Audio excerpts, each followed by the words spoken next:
राष्ट्रपति चुनाव के लिए एनडीए की तरफ से द्रौपदी मुर्मू नॉमिनेट हुई हैं और उनको लेकर के अब एनडीए पूरी तरह कंफर्म है और ये पक्का हो चुका है कि द्रौपदी मुर्मू ही अगली राष्ट्रपति बनेंगी, क्योंकि एनडीए को 48% वोट प्रतिशत उनका था अभी तक का। जब नॉमिनेशन किया गया था फाइल 2% की उनको केवल कमी थी, लेकिन इसके बाद जनता दल यू और बीजू जनता दल, दो दलों ने घोषणा की। इसके बाद अकाली दल ने समर्थन देने की घोषणा की। इससे ही उनको जो समर्थन के लिए परसेंटेज चाहिए था, जो वोटों की वैल्यू चाहिए थी, वो एनडीए को यानी द्रौपदी मुर्मू को मिल चुकी और बहुमत से कहीं ज़्यादा हो चुकी। इसके बाद महाराष्ट्र में उठापटक हुआ और सत्ता परिवर्तन के साथ जो 12 अभी तक के आंकड़े हैं, 12 शिवसेना के सांसद और विधायकों की संख्या भी अभी तक 50 अधिक जुड़ चुकी है एनडीए के लिए जो वोट करने वाले हैं, और इसलिए कंफर्म है। दूसरी तरफ ममता बनर्जी है, जिन्होंने पूरा अभियान चलाया था कि हम अपना एक विपक्ष का कैंडिडेट खड़ा करेंगे राष्ट्रपति पद के लिए। खड़ा किया भी उन्होंने, और यशवंत सिन्हा को उन्होंने खड़ा किया। पहले अपनी पार्टी से इस्तीफा दिलवाया, उसके बाद उनको चयन किया। उसके पहले वो शरद पवार को मनाती रही। उनको समझ में आ गया था शरद पवार को कि कैंडिडेट तो एनडीए का ही जीतेगा, इसलिए अपमान कराने से फ़ायदा क्या है। उसके बाद उन्होंने कोशिश की फारूक अब्दुल्ला पे, उन्होंने भी मना कर दिया, और अब यशवंत सिन्हा उनके बीच में है। लेकिन अभी तक ममता बनर्जी ये फैसला नहीं कर पाई है कि उनको करना क्या है।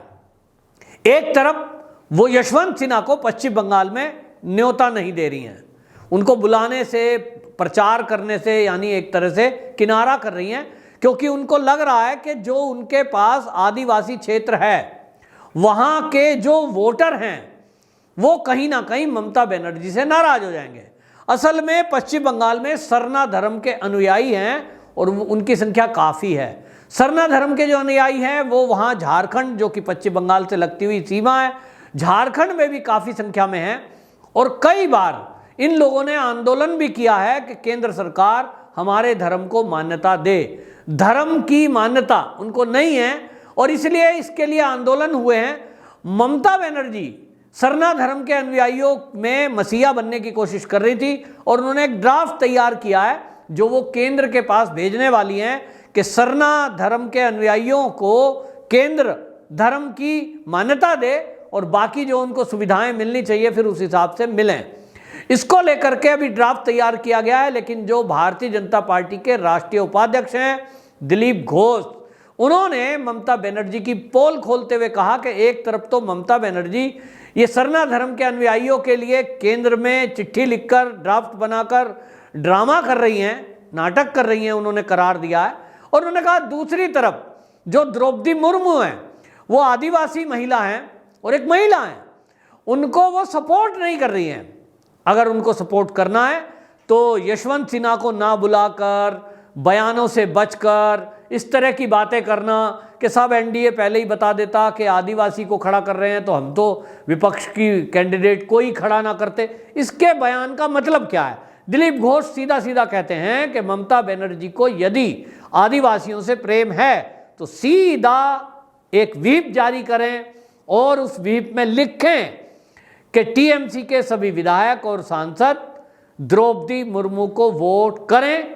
ऐसा आदेश दिया जाता है, यदि इसका कोई उल्लंघन करेगा उसके खिलाफ कार्रवाई की जाएगी। 2 लाइन का एक व्हिप जारी करें, सब पार्टी करती हैं, करने में क्या दिक्कत है। हालांकि यहाँ आपको ये भी बता दूं कि जो राष्ट्रपति का चुनाव है उस पर व्हिप लागू नहीं होता, क्योंकि पार्टी में जो सांसद और विधायक वोट करेंगे उनके ऊपर व्हिप के तहत कार्रवाई नहीं की जाती। यानी व्हिप का कोई उल्लंघन अगर कर दे तो पार्टी का अंदरूनी मामला क्या है वो अलग बात है, लेकिन दल बदल कानून उनके ऊपर लागू नहीं होता। अगर कोई टीएमसी का विधायक या सांसद व्हिप के उल्लंघन से वोट कर सकता है एनडीए को, द्रौपदी मुर्मू को, तो भी उसकी वोट गिनती होती है। जबकि विधानसभा या लोकसभा में हम देखते हैं कि कोई अगर व्हिप जारी हुआ है किसी पार्टी की तरफ से और उस व्हिप का उल्लंघन करके कोई सदन में, चाहे वो लोकसभा हो या विधानसभा, अगर वोट करता है पार्टी के व्हीप के विरुद्ध, तो उसकी मान्यता भी रद्द हो सकती है, उसकी वोट को नहीं गिना जा सकता, मान्यता रद्द हो जाती है। और इसी डर से पार्टी की जो व्हीप की आदेश है उसको मानना पड़ता है। लेकिन राष्ट्रपति चुनाव में मान्यता रद्द नहीं होती है, लेकिन व्हीप का उल्लंघन करने से पार्टी कुछ अपनी तरफ से कार्रवाई कर सकती है, इसके लिए वो स्वतंत्र है।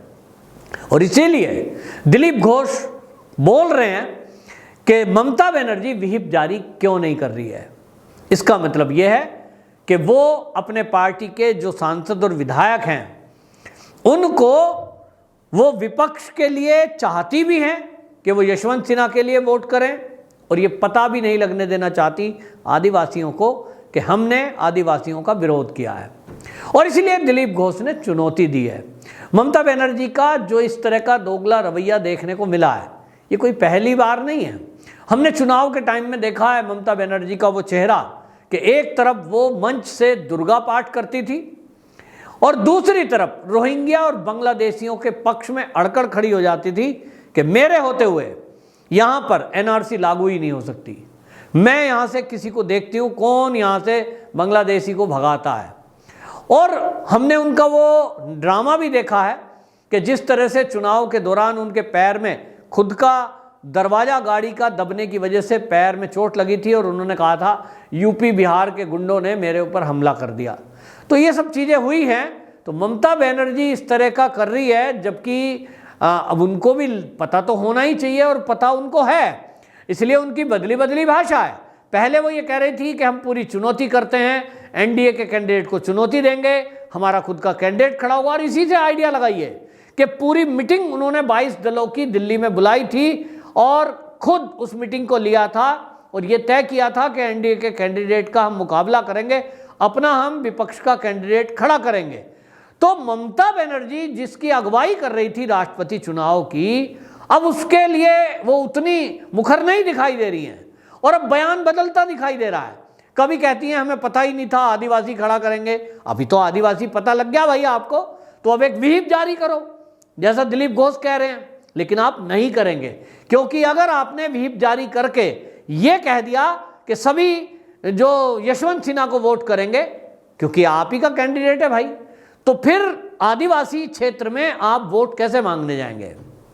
और उनके लिए आप ड्राफ्ट तैयार कर रहे हैं, उनके लिए केंद्र को चिट्ठी लिखने वाले हैं। तो लोग पूछेंगे कि हम लोग इतने दिनों से आंदोलन कर रहे हैं और हमें मान्यता के लिए आप चिट्ठी लिख रही हो एक तरफ, दूसरी तरफ आदिवासी महिला अगर चुनाव में खड़ी है तो आप उसको वोट क्यों नहीं कर रहे, क्या कारण है, किसके पक्ष में। आप यहाँ राष्ट्रपति का चुनाव है, ना कि भारतीय जनता पार्टी का कोई चुनाव हो रहा है, कोई मंत्री नहीं चुन रहा है, राष्ट्रपति तो सबका होता है।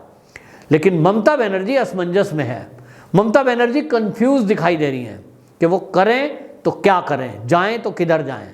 अगर ममता बनर्जी आज द्रौपदी मुर्मू के पक्ष में खुलकर खड़ी हो जाती हैं और अपने टीएमसी के कार्यकर्ताओं को जो एमपी एमएलए हैं उनको ये कहती हैं कि सब के सब एक आदिवासी महिला के लिए वोट करें, तब फिर पूरा विपक्ष उनसे खफा हो जाएगा कि एक तरफ तो आप विपक्ष को मजबूत करने की बात कर रही थी, 2024 में मोदी का मुकाबला करने की बात कर रही थी, यहाँ तक कि अंदरूनी खबरें ये थी कि वो पीएम फेस बनने की कोशिश में थी। तो उसको झटका लगेगा 2024 के चुनाव में।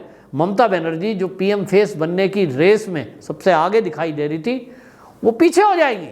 और इसलिए ममता बनर्जी के सामने वो स्थिति आ गई है कि एक तरफ कुआं तो दूसरी तरफ खाई। उनको लग रहा है एक तरफ पीएम फेस बनने की बारी है, वो तभी हो सकता है जब वो विपक्ष के खेमे में खड़ी दिखाई दें।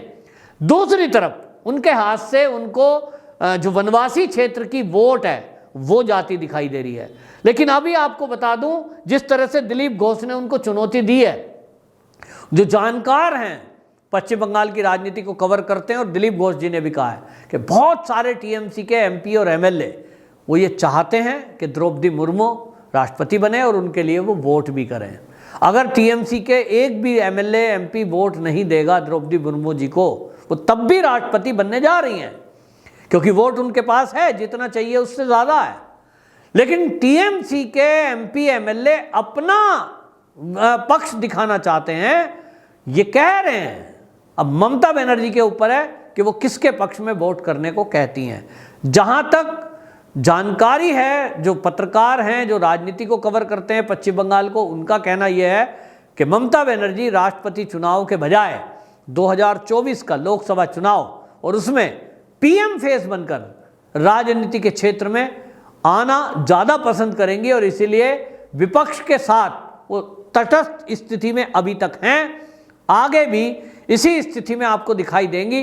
यहाँ तक कि राष्ट्रपति चुनाव के मुद्दे पर वो यशवंत सिन्हा को जिस तरह अभी तक पश्चिम बंगाल में इनवाइट नहीं कर रही हैं, आगे भी इसी तरह मौन रह करके दोनों नाव में पैर रखकर सवारी करने का अपना कोशिश कर रही हैं, लेकिन इस तरह से कोई यात्रा कर नहीं पाता कि दो नाव हों, दोनों में पैर रखे और वो यात्रा कर सके।